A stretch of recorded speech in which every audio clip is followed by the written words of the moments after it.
Thank you for joining us for our Q3 wrap-up of the economic and financial markets, as well as an outlook for the balance of the year 2019.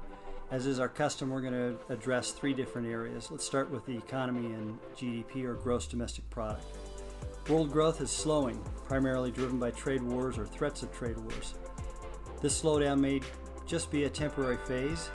However, we are getting close to the point where the ability to create a positive change in economic momentum will take extra effort and more time than anticipated. While we do not see a recession in the U.S. happening at this time, our fears of very low growth are mounting.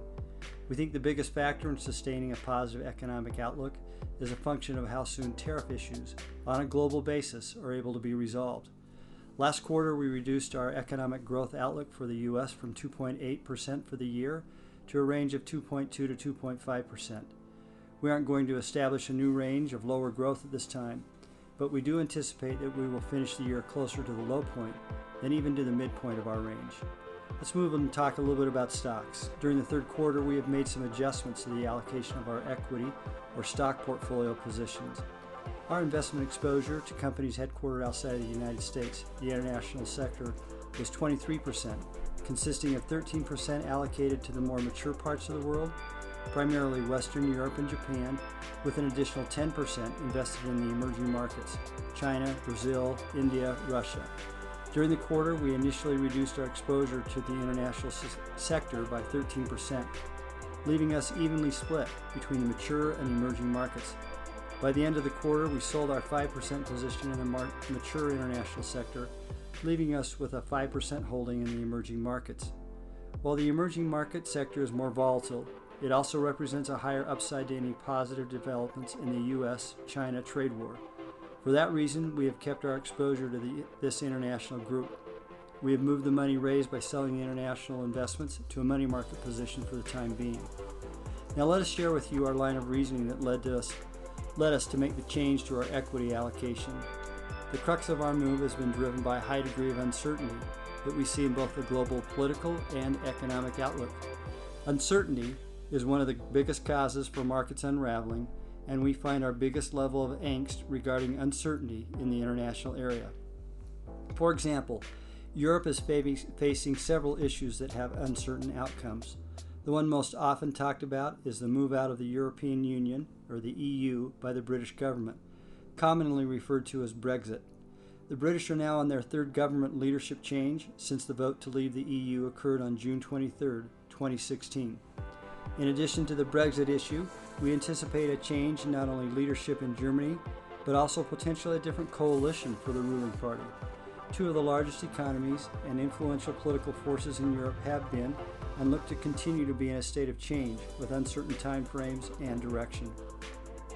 Turning our attention to the Middle East, it is not difficult to see that tensions continue to ratchet higher.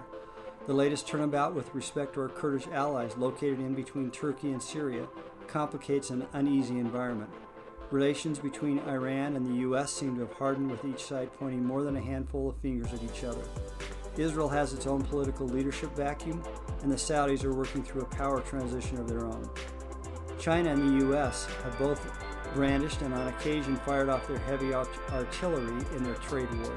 While the tariffs are now beginning to cause initial economic pain on both sides of this trade war, at this point, the best we seem to be able to hope for is a partial truce while we settle in for a prolonged, dug-in siege. The result is that we see enough uncertainty in our view of the current state of affairs to reduce our investment exposure where we have the greatest amount of discomfort and anxiety. We have chosen to keep our investment positions in our U.S.-based companies in their current invested positions.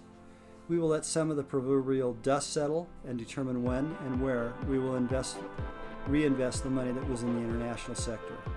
Finally, let's address interest rates. Interest rates have fallen considerably over the past few months. The Federal Reserve has reluctantly been cutting interest rates in hope of softening the uncertainty surrounding tariff wars, while at the same time trying to allow the economy to stand on its own two wobbly feet. We believe the direction of interest rates will mirror any progress on the trade front. Rates moving higher with encouraging signs from trade talks with China and other countries, and moving lower with hints of prolonged or even higher tariffs. We are maintaining a very short maturity structure to our fixed income investments. We believe we will see lower prices and higher yields over the next 12 months and are willing to wait for a better opportunity to stretch out our fixed income maturities. We hope you enjoy the autumn season and the cooler weather, a perfect combination to make life better.